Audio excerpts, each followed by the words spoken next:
My phone vibrated on the lab table, the screen flashing a name I knew too well. William Hayes. My father. CEO of Hayes Pharmaceuticals. The man I once admired. The man I once believed would always stand by my side. But that was in the past, when I was a child. Now, things were different. My father had a new wife and her child, a half-sibling I never asked for. I took a deep breath, trying to suppress the unease rising in my chest. I already knew what was coming. I answered the call. Taylor, I finalized the paperwork to transfer your patent rights to Emily. His voice came through the phone, calm as if he were merely announcing today's weather. A simple statement, yet it carried the weight of 5 years of relentless research. An invention that could revolutionize the treatment of meningococcal disease. An invention I had poured my youth into, sacrificing sleepless nights and enduring countless failures to perfect. I gripped the phone tightly. What did you just say? I asked, my voice steady but tinged with anger. I've made my decision, Taylor. Emily has the business and management skills you lack. She will know how to commercialize the company's innovations better than you. Handing over the patent is what's best for the company. It will help it grow, and you'll benefit as well. Emily Hayes, my stepsister. 27 years old, fresh out of an MBA program from a university no one had heard of. A woman who had never stepped foot in a laboratory, who had never understood the complexities of scientific research, yet was favored by my father over anyone else. Hayes Pharmaceuticals may have partially funded my research, but this patent did not belong to them. And my father had no right to transfer it to that girl. You can't do this. The patent isn't yours, I said, keeping my voice as calm as possible. Of course it is, he scoffed. Everything you've done while working at this company belongs to Hayes Pharmaceuticals, and as CEO, I have full authority over where this invention goes. I stared at the screen in front of me. An email from the U.S. Patent and Trademark Office was still open. 3 months ago I had officially filed for the patent under my name.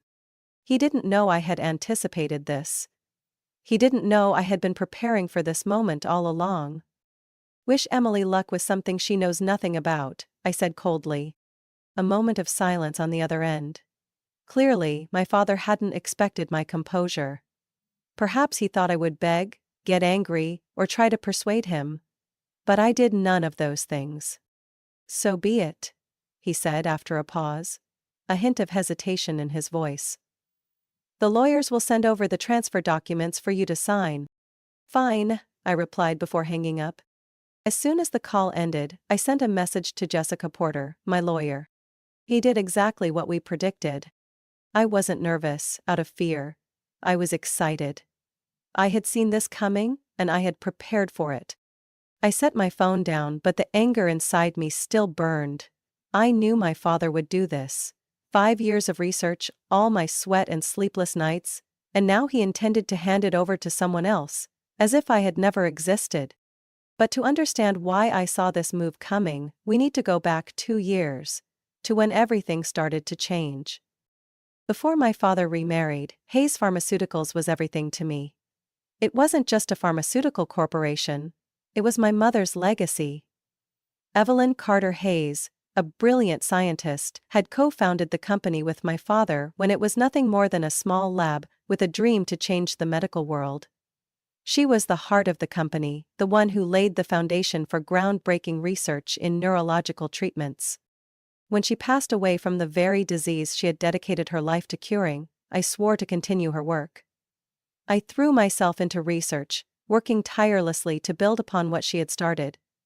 And I believed my father shared the same vision. But then he met Victoria Reed, his second wife. Victoria entered our lives with a gentle smile and a sweet voice, but I quickly realized she was not as simple as she appeared. She brought her daughter Emily Reed, who immediately became the center of my father's world.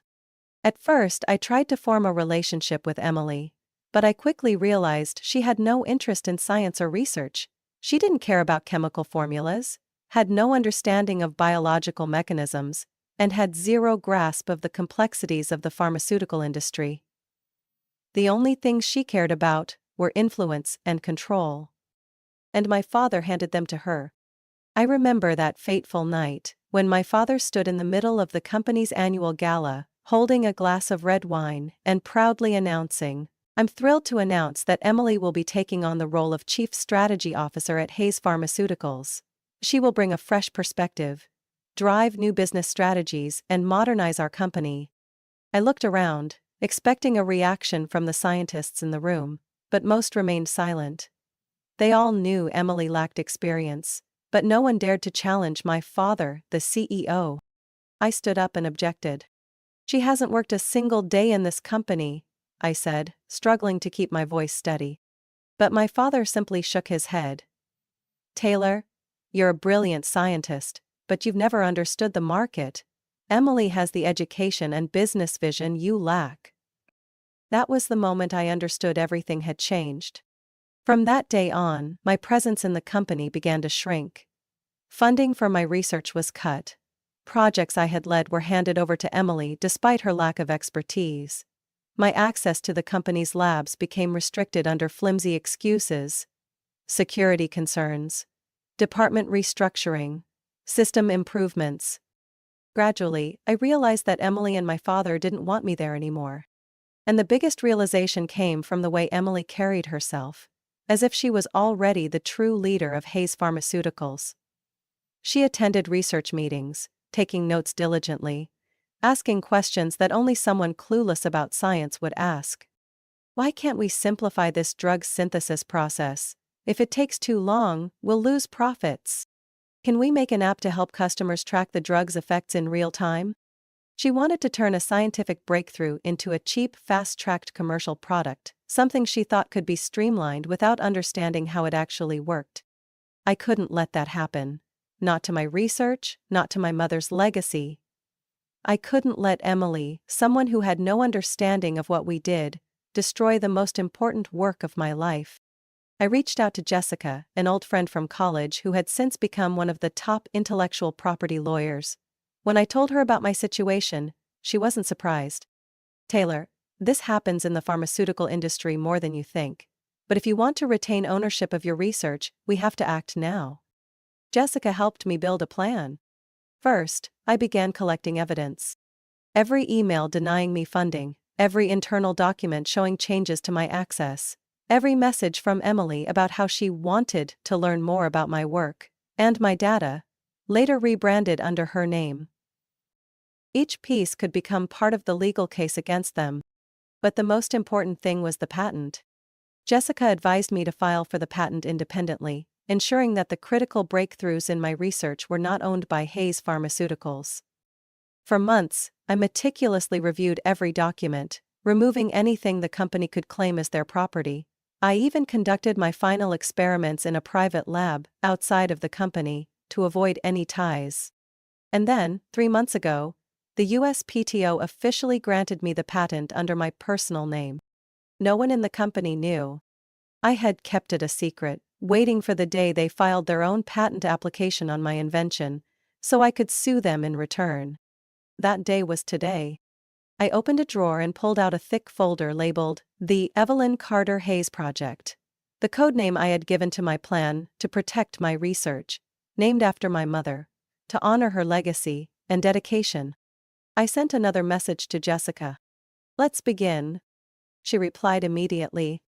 "The lawsuit paperwork is ready, now we just wait for their next move." I knew my father wouldn't give up easily. He would try to pressure me into signing the transfer documents, use his power to push me out of the company, threaten me, maybe even play dirty. But this time I was ahead of him. The next morning, a message from Jessica Porter arrived just as I opened my eyes. They filed the patent application, and as we predicted, the USPTO immediately rejected it. I smiled. Everything was going according to plan. My father thought he could steal my work without consequences. A few minutes later, my phone vibrated again, an unknown number. I picked up. "Taylor Hayes?" "Yes. This is Thomas Greer from the U.S. Patent and Trademark Office. We need you to come in to clarify an issue regarding your patent. Hayes Pharmaceuticals has submitted an application, but it was rejected due to a legal conflict with your existing patent, We need to determine who rightfully owns this invention. I'll be there, I replied calmly. Hayes Pharmaceuticals Law Office, 10 a.m. The large conference room overlooked the city skyline. My father sat at the head of the table, Emily beside him, along with a team of lawyers. I walked in, holding a folder of evidence. Next to me was Jessica, completely composed and in control. No one spoke for the first few seconds. My father was the first to break the silence. "You've caused a lot of trouble, Taylor," he said, irritation in his voice. I sat down, meeting his gaze directly. "Trouble you brought on yourself," I replied, placing my documents on the table. "The USPTO has rejected Hayes Pharmaceuticals' application, and now we have an investigation into who truly owns this invention." Emily scoffed, crossing her arms. "This is ridiculous. The company funded your research. That means it belongs to Hayes Pharmaceuticals." Jessica leaned forward, her tone calm but sharp. "Not quite. Let me clarify a few things." She slid a thick folder across the table to their legal team. "As you can see, Taylor filed for the patent 3 months ago under her own name. During the application process, we provided evidence showing that the most critical breakthrough, the drug delivery system, was developed outside the company's funding scope. In other words, Hayes Pharmaceuticals has no claim to this invention." One of my father's lawyers flipped through the pages, his expression shifting immediately. "She's right," someone murmured to my father. I continued. "Moreover, I have extensive emails, messages, and internal reports proving that over the past 2 years, the company deliberately pushed me out of the projects I led. If you want to take this to court, I'm ready. And I'm sure the USPTO would be very interested in learning how this company tried to steal my intellectual property." Silence filled the room. My father clenched his jaw. Finally he exhaled, trying to maintain his composure. "We can negotiate. What do you want?" I leaned back in my chair, a cold smile forming. "I want nothing from Hayes Pharmaceuticals. I've started my own company. I'm only here to make sure that neither you nor Emily ever get your hands on my research again." Emily shot up from her seat, furious. "You can't do this. I spent months preparing the commercialization strategy for your work. I talked to investors, worked with the marketing team. You can't just ruin all of that." Jessica remained unfazed. "You really think an online MBA and a few LinkedIn posts qualify you to lead a scientific project?" Emily's face turned red. "I understand business better than Taylor." I crossed my arms, resting them on the table, raising an eyebrow. "Oh really? If you understand it so well, then explain how my drug delivery system works. Can you describe the breakdown and absorption mechanism of the drug molecules in the meningeal cells?" Emily opened her mouth, but no words came out. Her confusion was obvious. The room fell silent again. My father's lawyers started avoiding eye contact with Emily. Jessica smirked. "Or did you just memorize some phrases from the report you didn't actually understand?" Emily clenched her fists but had no comeback. My father closed his eyes, as if he finally realized he had lost. At last he spoke, his voice hoarse. "We'll withdraw the application. But don't think this is over, Taylor." I stood up, gathering my documents. "No, you're mistaken. It ends here." Then I turned and walked out, leaving my father and Emily to face the consequences of their own actions. 2 days after my meeting with my father and Emily, the news exploded across the media. "Hayes Pharmaceuticals under investigation for patent fraud." The Wall Street Journal's front-page headline. "Investors concerned over intellectual property scandal at major pharmaceutical firm." Financial Times. "A family business or a blatant takeover? Scientist betrayed by his own father." Forbes. In just 48 hours, everything changed. Hayes Pharmaceuticals stock plummeted by 20% on the first trading day after the scandal broke. A wave of shareholders dumped their stocks, wiping billions off the company's market value. Investment funds began pulling out, wary of the reputational damage and looming legal battles. I stood by the window of my temporary office, a small space in a biotech research hub in San Francisco, sipping coffee while reading the latest news on my screen. Beside me, Jessica Porter set down her phone, a satisfied smile on her face. The judge has granted an emergency injunction. Hayes Pharmaceuticals can no longer claim any ownership over your research. I leaned back in my chair, feeling a weight lift from my chest. So they have no way out of this now? Not just that, Jessica added, flipping open her laptop. The U.S. Patent and Trademark Office has launched a formal investigation into the company for knowingly filing an invalid duplicate patent application. If they're found guilty, the consequences will be severe. I nodded. My father thought he could manipulate the system, thought he could discard me like any other employee forced out of a company. But this time, he and Emily had underestimated me. That afternoon I received a call from a Bloomberg reporter. Dr. Taylor Hayes, can you confirm that you have left Hayes Pharmaceuticals and started your own company? I didn't hesitate. Yes, I have founded Hayes Biotech. The moment those words left my mouth, I felt it. Freedom. For years I had been trapped under my father's control, manipulated and undervalued. But now I had my own company, where I would dictate my own future. No one could take that away from me. The next day, my name was on every major headline. Dr. Taylor Hayes leaves family company, launches Hayes Biotech to continue breakthrough research. Young scientist defeats his own father's corporation in intellectual property battle. I received hundreds of emails, not just from investors but from scientists, former colleagues, people who had worked under me and had also been stifled by Hayes Pharmaceuticals' corporate politics. Taylor, if you're hiring, I want in. We believe in your research, let us help you bring it to the world. For the first time in years, I felt happy, and for the first time, I wasn't alone. 3 days later I received a message from my father. Taylor, we need to talk. I didn't respond right away. This time he no longer had any control over me. I turned to Jessica. What's our next step? She smiled and placed a contract on the table. Now, we secure funding, Hayes Biotech needs capital to expand, and the good news is, many people are eager to invest. I picked up the document, scanning the list of potential investors. From major venture capital firms to private benefactors, everyone wanted a piece of this project. Leaning back in my chair, I let a small smile form. My own career had begun. A fresh start for a brighter future. I sat in my office at Hayes Biotech, a steaming cup of coffee in hand, eyes fixed on my computer screen as news headlines flashed before me. Hayes Pharmaceuticals scandal. CEO William Hayes speaks out amid intellectual property theft allegations. Taylor Hayes, the young scientist who took down his own father's company. The truth behind the patent dispute. Is Hayes Pharmaceuticals hiding something? The media was on my side. No matter how hard my father tried to control the narrative, the public had little sympathy for a pharmaceutical giant accused of stealing research from its CEO's own son. My phone buzzed. Jessica Porter. You should turn on the finance channel right now.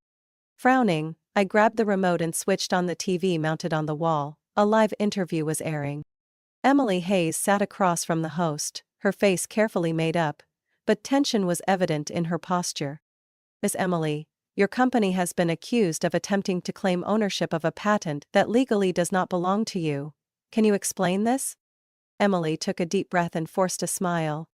This is just a misunderstanding. We invested significantly in this research, and we believe. Then can you explain the mechanics of the drug delivery system that Hayes Pharmaceuticals claims to have developed? The host interrupted. I leaned back in my chair waiting for this moment. Emily opened her mouth, then hesitated.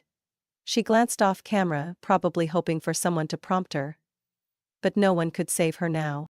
Well, essentially it's a method that helps the drug work more efficiently in the body. The host raised an eyebrow. Can you be more specific? For example, how does the drug molecule identify Meninges cells without affecting healthy ones? Emily faltered, gripping the arms of her chair. Well, I'm not a scientist, but our team has worked very hard. But 2 weeks ago you stood in front of the press and claimed to be leading this research. If that's the case, surely you can explain at least the basic principles. Her face turned red. I think this question is better suited for our technical experts. The host smirked. That's interesting. Because according to leaked internal reports, the entire research team has actually left the company to join Hayes Biotech. Are you certain your company even has any technical experts left? The screen cut to Emily, struggling to form a coherent response. And failing miserably. Social media erupted. OMG, she doesn't even understand the research she tried to steal. Wow, this is the future CEO? Who still trusts Hayes Pharmaceuticals at this point? I took another sip of coffee, savoring the moment of their downfall. 3 days later, the investigation into Hayes Pharmaceuticals deepened. Leaked documents revealed that the company had fast-tracked clinical trials for several drugs, disregarding safety concerns. Some trial data had been manipulated to make the drugs appear more effective than they actually were. This was no longer just a patent dispute. It had become an ethical crisis. The company's stock continued to plummet. Regulatory agencies began stepping in. The FDA, U.S. Food and Drug Administration, launched a formal investigation. I received an email from an internal source within the company. Taylor, I think you should see this. The attached file contained internal reports proving that Hayes Pharmaceuticals had concealed severe side effects of a new meningococcal cancer treatment drug. A knot tightened in my stomach. Not only had they tried to steal my research, but they were willing to push an unsafe drug to market just to maintain their stock value. This isn't just about intellectual property anymore, this could be a major case of medical fraud. The company had exposed Emily, newly appointed, to take the fall for the greed that had been there all along. 1 year after I left Hayes Pharmaceuticals, my world had completely changed. Hayes Biotech was no longer just a small lab in a San Francisco research hub. We had expanded, attracting top scientists, many of whom had left Hayes Pharmaceuticals in the wake of last year's scandal. Investors continued pouring funds into the company, believing that if there was any place that truly prioritized ethics and science, it was Hayes Biotech. And not just that. After months of clinical trials, my research on targeted drug delivery had yielded astonishing results. Human trials showed a treatment effectiveness 10 times greater than previous methods, with significantly reduced side effects. My name appeared in leading scientific journals, at major research conferences. I was invited to speak at the International Biotechnology Conference, where I presented my breakthrough to hundreds of medical professionals. People who could use this research to save millions of lives. I had done it. I had continued my mother's legacy. One late afternoon, as I was reviewing lab reports, my office door creaked open. I looked up. Emily. She no longer had the polished appearance she once flaunted. No designer dresses, no expensive jewelry. Just a girl in a plain white blouse and jeans, clutching a chemistry textbook. Can I come in? I nodded, gesturing to the chair across from me. She sat down, staring at the desk, hesitant. I applied for an undergraduate chemistry program at Stanford, she said quietly, but with certainty. I raised an eyebrow but wasn't surprised. I had already heard that she had decided to start over. This time, on the real path of science. Why? I asked, my tone steady.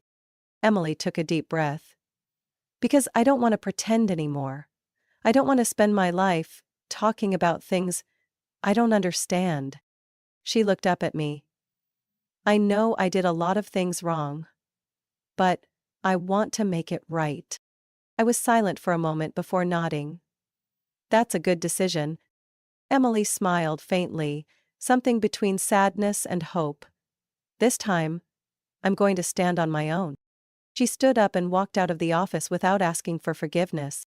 I understood. This was a journey she had to take on her own. 3 days later, an uninvited visitor appeared at my office door. I glanced through the glass and recognized William Hayes, my father. He looked nothing like the man I had last seen. Older, thinner, and missing the pride that had once defined him. I hesitated for a few seconds, then pressed the button to unlock the door. My father stepped inside, standing silently for a moment before speaking. You did it. His voice was slightly hoarse. I looked at him, waiting for him to continue. Your mother would have been proud. A small pang hit my chest. the name he rarely mentioned. My mother. I didn't respond. I've lost everything, he continued. My career, my reputation, my company. But perhaps the only thing I truly regret losing is you. I clenched my fists slightly but kept my voice steady. Did you come here for my forgiveness? He looked at me, exhaustion evident in his eyes. No, I don't expect that. I just wanted to say, I was wrong. A long silence stretched between us. I took a deep breath, then slowly replied. If you really mean that, then live as someone Mom would be proud of. He stood there for a moment, then quietly turned and walked away. I had done it. And I had changed more than just my own fate. That night, as I was tidying up my desk, a small package was delivered. Sender, Dr. Evelyn Carter Hayes. My heart tightened. How was this possible? I opened the box. Inside was an old notebook. My mother's notebook, something I hadn't seen in years. I flipped through the first few pages, feeling as if she were still here. On the very first page, in her familiar handwriting, was a message. No one can extinguish your light or dictate your dreams. You are capable of more than you know. I traced my fingers over the words, warmth spreading through my chest. I looked out the window, where the city lights burned brightly against the night sky. I had fought, I had reclaimed what was mine. And most importantly, I had become someone my mother would be proud of. The story of Taylor Hayes is not just a legal battle over intellectual property. It is a journey of self-discovery, breaking free from family manipulation and taking control of one's future. It reflects a harsh reality in the industry: greed, favoritism, and power struggles that can stifle true science. But more than anything, it proves that justice and perseverance can prevail. Like Taylor, sometimes, to protect what truly belongs to us, we must have the courage to stand up, fight back, and carve our own path. What do you think of Taylor Hayes' story? If you were in this situation, would you choose to fight or concede? Share your thoughts in the comments. And don't forget to follow the channel for more gripping stories about family, ambition, and valuable life lessons.